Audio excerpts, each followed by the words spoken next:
थाम खनायारि सावरायनाया ओरैसो जायो गोसोम गोसोम गस्ला गानना थांनांगोन ना गुफुर गुफुर गस्ला गानना थांनांगो थाम खनायारि सावरायनायाव जौ लोंना थांनांगोन ना अमा बेदर जाना थांनांगो जोंनो बुजाय लेखा लाना थांनांगोन ना कलम लाना थांनांगो थाम खनायाव थांनानै थांग्रोमोना जोलायहैनांगो ना गोबालायहैनांगो जोंनो फोरमाय नङा होमबा बिथांमोनाथ' बिराद एक्सपार्ट थाम खनायारि सावरायनायाव दिनै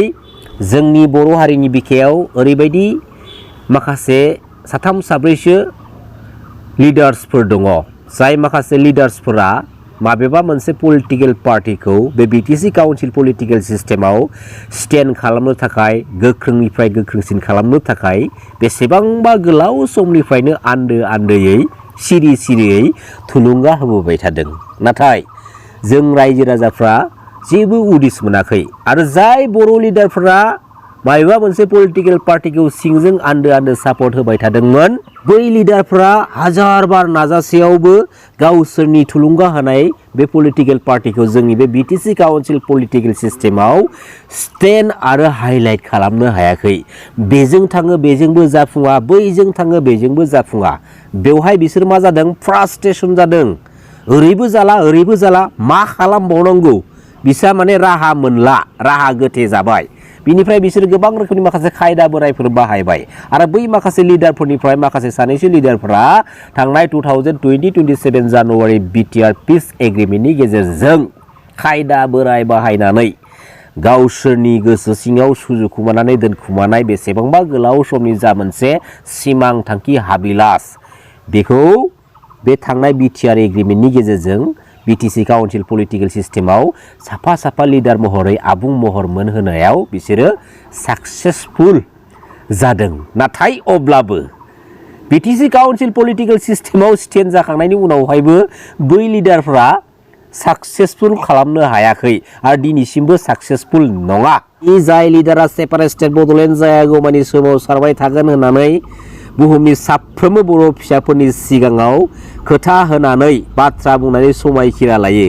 बेबायदि लिडार दैदेनगिरिया गावनि मोनथायखौ गावनि मुलाम्फानि लामाखौ मोननाय लोगो लोगोनो गावनि बुंनानै खोथा होनानै समायखिरा लानाय बै बाथ्राफोरखौ फेलें खालामो अब्ला बेफोरबायदि लिडार दैदेनगिरिया बे बिटिसि काउन्सिल पलिटिकेल सिस्टेमाव फैनानै पलिटिकेल प्लेटफर्मनि गेजेरजों जों रायजो राजानि थाखाय आरोबाव मा बेसेबां मोजां खामानि बेसेबां थुलुंगानाय खामानि मावनो हागोन जेराव खुगाल' गोबां रोखोमनि गोबां बाथ्रा गोबां रोखोमनि गोबां खामानिफोरनि टाइटेल लाइन्सफोर नाथाय मोनफ्रोमबो बिथिंखै जों जुदि नायहरनो थाङोब्ला लाथिख' दिनै मोनसे सोंथिखौ बुहुमनि साफ्रोमबो बर' फिसाफ्रा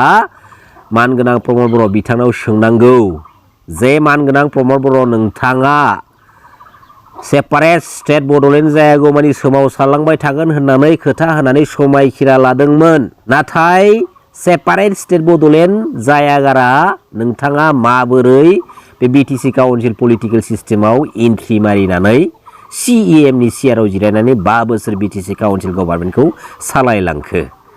दिनै जों बर' माहारिया बड'लेण्ड सेपारेट स्टेट मोनबाय नामा आरो जुदि मोनाखैब्ला बे सेपारेट स्टेट बड'लेण्डखौ मानगोनां प्रमद बर' बिथाङा गावनि थाखाय प्राइभेटलि स्पेसियेल लाना फैबाय नामा जाय लिडारा MLA MP बिटिसिनि चिफ EMGM जानो थाखाय सोमावसाराखै सोरनिबा गादिखौ सेनो थाखाय सोमावसाराखै होननानै बुङो बे लिडारखौ जोंनि बे बिटिसि काउन्सिल पलिटिकेल सिस्टेमाव जों रायजो राजा आफा बिदा फंबायमोना माबोरैहाय गावबा गावनि नैबे मोनफा मोनफा बेसेन गोसा पदखौ थुनानै लिडार खालामनांगौ जाखो आरो बेनि फिथाइखौ मानगोनां प्रमद बर' बिथांनि दैदेननाय बे पिपल पार्टिया थांनाय 2025 बिटिसि बिसायख'थियाव मोनदों जेराव सिंगल डिजिट मोन 7ताल' सिट देरहासार जानो हादों मानगोनां प्रमद बर' बिथांमोननि दैदेननाय UPPL पार्टिया दिनै जुदि नोंसोर माबा मोनसे पलिटिकेल पार्टिखौ मोजां मोनदोंब्ला सापर्ट होदोंब्ला सोरबा सुबुंखौ नंथारै बाथ्राजों रिलेटेड खालामनानै ससियेल मिडियायाव शेयार खालामनायनिफ्राय गोजानाव था नङाब्ला नोंसोरनि बेफोरबायदि हाबाफारिनि थाखायनो नोंसोरनि मोजां मोननाय बै पलिटिकेल पार्टिनि इमेजआ गाहायनिफ्राय गाहाय जागोन रायजो राजानि नोजोराव आरो बर' हारिनि जेसेबांखिनि पलिटिकेल लिडार्सफोर दङ दा समाव साफ्रोमबो लिडार्सफोरा जों बर' हारिनि थाखायनो थैथां बेसेबांबा गोलाव सम सोमावसारबोनाय बेनिनो गेजेराव ओरैबायदि माखासे लिडार्सफोर दङ बै माखासे लिडार्सफोरा पलिटिकेल प्लेटफर्माव फैनाय लोगो लोगोनो गावबा गावनि पलिटिकेल बेनिफिट्सखौ क्रेडिटखौ लानो थाखाय जानला मेनला बाथ्रा बुंनाय जों नुनो मोनदों। जेराव मानगोनां प्रमद बर' बिथांनि खुगायाव नैबे मोनसे बाथ्राखौ जोङो बुंनाय नुनो मोनथावनामोन। बाथ्राया जाबाय मा, बे थांनाय 2004, 2008, 2012, 2014 दा बै मोनफ्रोमबो मायथाइयाव नन ट्राइबेल हारिनि सुबुंफोरजों जों बर' हारिया दानलाय सुलाय खालामनो गोनां जानानै फैदोंमोन आरो मोनफ्रोमबो सोमजिलांनाय जाथायाव नन ट्राइबेल हारिनि सुबुंफ्रानो जोंनि बर' फिसाफोरखौ एटाक खालामग्रोनाय जाथायखौ जों दिनै रोखा फोरमान मोनो। बै मोनफ्रोमबो मायथाइयाव सोमजिलांनाय जा दुखुनि सहायथावनो हायै जारिमिननि बाथ्राखौ पलिटिकेलि इस्यु खालामनानै थांनाय 17 इयार्स जोंनि बे बिटिसि काउन्सिल गभर्नमेन्टखौ सालायबोनाय मानगोनां हाग्रामा महिलारि सारखौ पलिटिकेलि दुसि हरनो नाजानाय आरो जों बर' माहारिनि बिखायाव जालांनाय बै दुखुनि जारिमिननि बाथ्राफोरखौ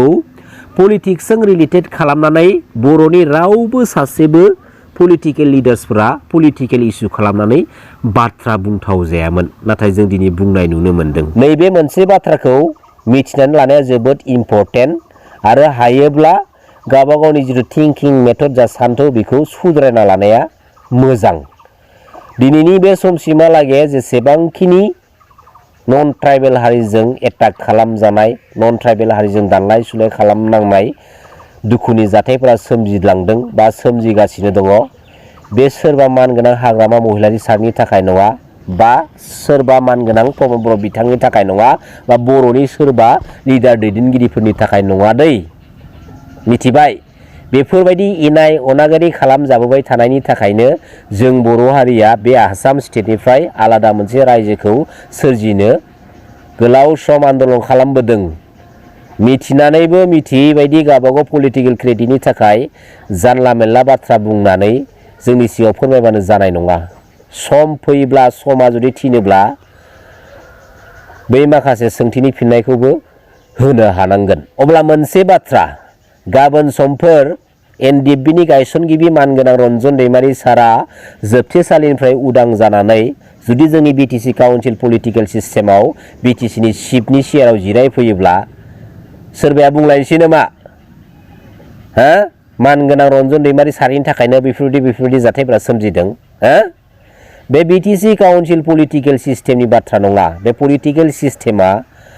गावनि हारिनि बिखायाव सोमजिलांनाय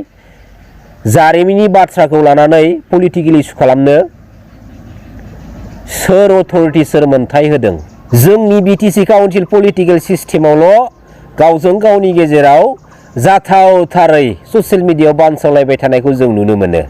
आरो ससियेल मिडियायाव गावबा गावनि पलिटिकेल पार्टिखौ एसेबां हाइलाइट ग्रथ खालामनो जुदि नोंहा रोंगौथि दंब्ला माखासे मोजां मोजां पइन्ट्सनि बाथ्राफोरखौ लानानै ससियेल मिडियायाव शेयार खालामबोरा, सोंथि खालाम लिडारफोरनाव, मोजां मोजां माखासे पइन्ट टु बि नटेड बाथ्राफोरखौ लानानै कुइसन खालाम, जाय माखासे कुइसननि गेजेरजों एसेब्लाबो नोंनि बे पलिटिकेल केरियारा मोजां मोनसे प्लेटफर्मनि लामाखौ हमनो हायो। हा दिनै जोंहा बयहाबो मोन्थाय दङ, जायखिजाया लिडारानो जाथों मानो जों सोंथि सोंनो हानायनि, नाथाय बे सोंथियाबो गनायथाव जानांगोन आरो बे गनायथाव सोंथिनि फिननायखौ सासे मोजां आब्रुथि गोनां लिडारा फिननाय होखायो। आरो जेसेबांखिनि पलिटिकेल लिडार्सफोर दंना बा लिडार्सफोर दंना, बेसोरनि बिमा बिफानि गालांखानाय सम्पतिनिफ्राय बिसोर साफा साफा लिडारनि महरखौ मोनाखै। जों रायजो राजाफोरनि जोंनि नैबे मोनफा मोनफा बेसेन गोसा पदखौ लानानैसो बिसोर लिडारनि आबुं महरखौ मोन्दों। अर्थात जों रायजो राजाफ्रासो बैसोरखौ साफा साफा लिडार खालामहरदों। बेखायनो सासे लिडारा जों रायजो राजानि बाथ्राखौ खोनासंनाया मस्ट इम्परटेन्ट। गोसोब्ला जों बिसोरखौ लिडार खालामनो हायो, गोसोब्ला जों बिसोरखौ बोख्लायनोबो हायो। नंगौना नङा मानगोनां रायजो राजा, आइ आफा, बिदा फंबायमोन? गोजोन्थों, खुलुमबाय। जय बर' हारिनि, जय बर' बिमानि।